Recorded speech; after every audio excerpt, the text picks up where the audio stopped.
Salam seni anak-anak Indonesia, salam sastra, salam puisi bagi kita semua. Apa kabar? Kali ini khusus Art for Children Taman Budaya hadir ke hadapan anak-anak dengan sistem daring. Tema yang kita ambil adalah berani menulis puisi. Anak-anak, menulis puisi adalah tradisi yang dekat sekali dengan kehidupan manusia. Bahkan kita dari kecil, kita akan sering membaca puisi yang ada di media massa, kemudian juga tampil di depan, menuliskan pikiran-pikiran kita, perasaan kita, karena kita sebetulnya manusia adalah makhluk sosial dan butuh teman untuk berbagi.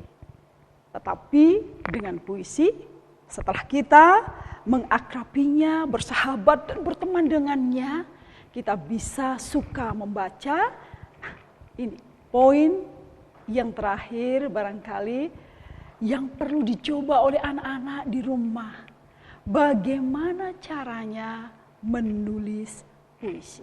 Apakah puisi bisa dijadikan kebiasaan setiap harinya? Atau kita hanya menulis puisi pada saat-saat tertentu saja? Anak-anak, keberanian menulis puisi harus kita picu dari pengetahuan yang kita miliki. Seberapa dekat kita tahu tentang apa yang kita tuliskan, tentang apa yang hendak kita ungkapkan, sehingga orang lain yang membaca akan dengan mudah melihat, bahkan mengetahui makna serta nilai-nilai yang kalian tuliskan di dalam puisi tersebut. Jadi kalau kita ingin mengungkapkan pikiran-pikiran kita, pandangan-pandangan kita tentang sesuatu, jangan ragu-ragu. Puisi menjadi teman terbaik bagi kita. Nah, setelah kita mencoba menulis apa yang kita ketahui, anak-anak, kita kemudian bisa menggunakan bahasa yang tepat dan sesuai dengan apa yang kita ketahui. Jangan mengambil bahasa orang lain, kemudian kita menduplikat, lalu menuliskannya menjadi karya kita. Jangan.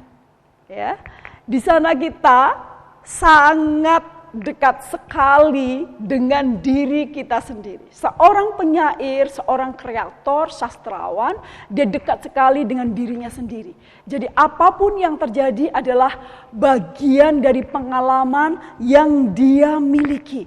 Dia akan mengungkapkan secara jujur apa yang pernah dia rasakan dan dia ketahui. Kalau dia berbicara tentang kesedihan, maka setidaknya dia pernah mengalami dan merasakan apa itu rasa sedih. Ungkapan-ungkapan, bahasa-bahasa yang kemudian dituliskannya akan bisa mewakili seluruh perasaan yang mereka miliki. Jadi pikiran, perasaan, dan juga kita berani mengeksplorasi seluruh panca indera kita. Jadi mata kita ketika melihat sesuatu, bagaimana kesan yang ditimbulkan.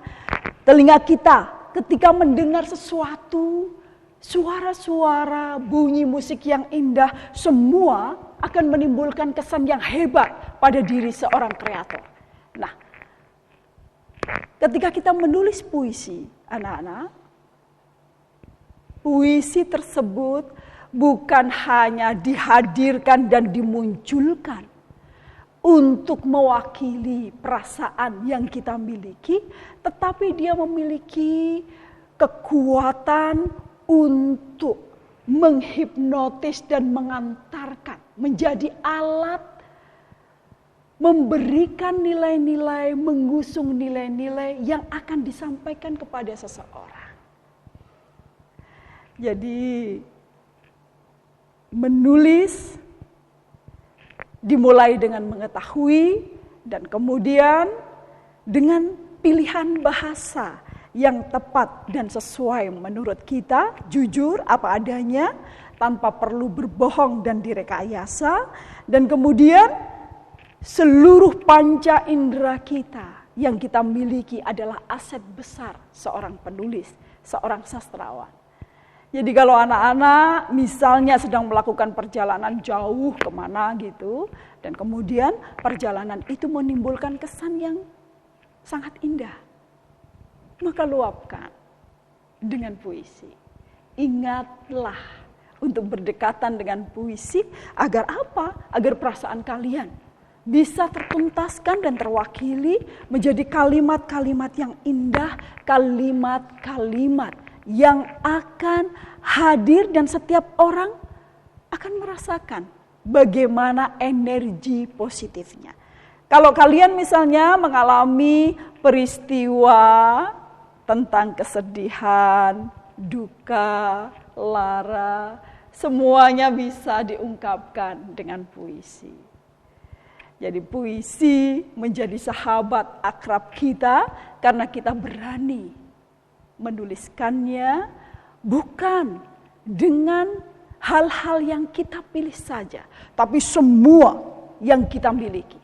Kita bisa menuliskannya dengan susunan dan kalimat yang indah. Saya akan membaca salah satu puisi dari Marsha Anisuma yang berjudul Langit. Aku melihat langit luas tanpa batas. Dengan suara angin, dengan suara burung, dan suara sepeda. Aku melihat langit luas dengan daun-daun berguguran seperti lautan, tempat kapal berlabuh.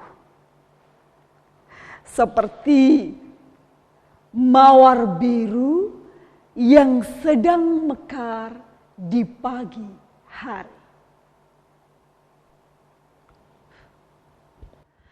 Dari puisi Marsha tadi kita bisa melihat bagaimana Marsha mendokumentasi apa yang dia lihat dan dia ketahui. Bagaimana langit luas menjadi tanpa batas dengan suara angin, dengan suara burung dan juga suara sepeda. Dia juga mendokumentasi apa yang dia lihat saat daun-daun berguguran dan juga lautan tempat kapal berlabuh. Seperti mawar biru yang sedang mekar di pagi hari.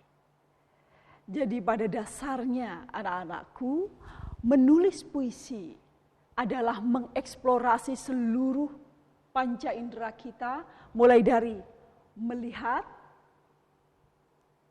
mendengar, merasakan, dan memikirkan. Ketiga poin itu bisa disusun, lalu kita buat kalimat-kalimat yang paling indah untuk mewakili perasaan tersebut. Jika kita berbicara tentang kesedihan, kita tidak akan mungkin menuliskan bagaimana langkah kaki bergerak dan menari. Kemudian kalau kita berbicara tentang kegembiraan, tidak akan mungkin. Kegembiraan itu kita ratapi terus-menerus. Jadi ada suasana, ada sesuatu yang kemudian kita padu antara apa yang kita lihat, apa yang kita dengar, apa yang kita rasakan dan kita pikirkan.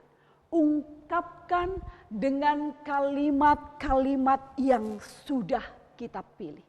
Salah contohnya misalnya seperti ini. Aku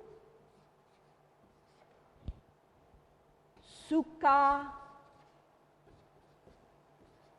langit.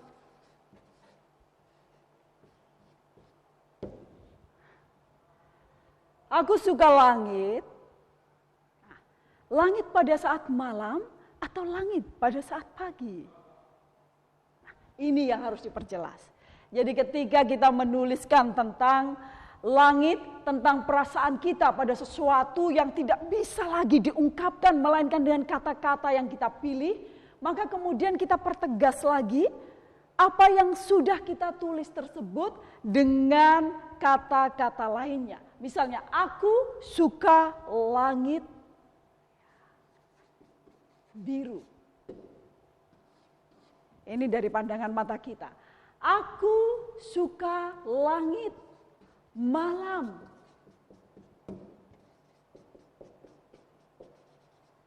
Dari apa yang kita rasakan. Apa yang kita lihat, langit berwarna biru dan putih. Kemudian apa yang kita rasakan saat ini, jika kita berada pada situasi malam hari, maka nggak akan mungkin terang benderangnya matahari ada di sana. Jadi meskipun kita memilih kalimat-kalimat yang sederhana, tetapi di sana harus diberi nilai-nilai yang kuat.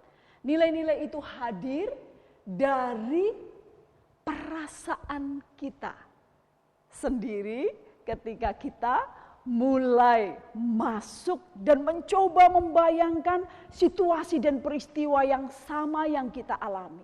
Jadi kalau aku suka langit biru, berbeda dengan ketika kita menuliskannya, aku suka langit merah. Aku suka langit hitam. Aku suka langit putih. Nah, ini ada.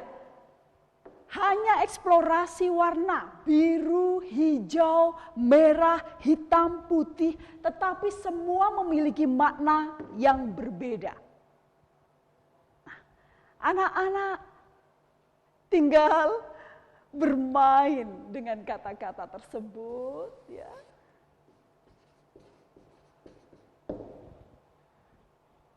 Dan kemudian memadukan dengan apa yang kita rasakan dan kita pikirkan. Kita tadi berbicara tentang rasa suka, bisa juga berbicara tentang rasa benci. Nah, keduanya akan menempati makna yang berbeda. Aku benci langit biru. Aku suka langit biru. Sama seperti ini tadi. Aku suka langit malam.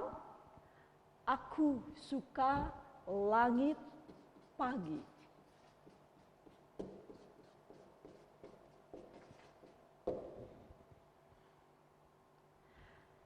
Kita memilih kalimat dengan jujur, ya, dan kemudian kita berani menuliskannya meskipun itu menurut orang, ya, tidak wajar, tetapi kewajaran itu dipadu untuk menemukan makna-makna, simbol, dan juga metafor yang bisa kita eksplorasi. Di sana ada irama, di sana ada juga kata-kata yang akan terus-menerus menjadi kekuatan satu puisi tersebut. Kalau kita berbicara tentang langit, ya, maka langit menjadi pokok utamanya. Apakah dia berwarna merah? Apakah dia berwarna biru? Apakah dia berwarna hitam? Bahkan ketika langit terang benderang, nyaris tidak terlihat misalnya. Nah, semuanya bisa. Kesan yang ditimbulkan ketika kita mengeksplorasi seluruh panca indera kita, anak-anak, membuat anak-anak punya kebebasan dan kemerdekaan untuk menuliskan puisi dengan berani. Jadi, jangan takut lagi, berani menulis puisi sekarang ataupun nanti. Ayo anak-anakku semuanya, kita bergembira menulis puisi, berani menulis puisi sekarang ataupun nanti. Caranya bagaimana? Anak-anak bisa hadir ke Taman Budaya Yogyakarta untuk mengikuti kelas kami. Kalian bisa menulis puisi, bermain dengan puisi, membaca puisi, metode-metodenya bisa kalian pelajari, semuanya gratis. Kami menunggu Anda, anak-anakku semua. Salam puisi.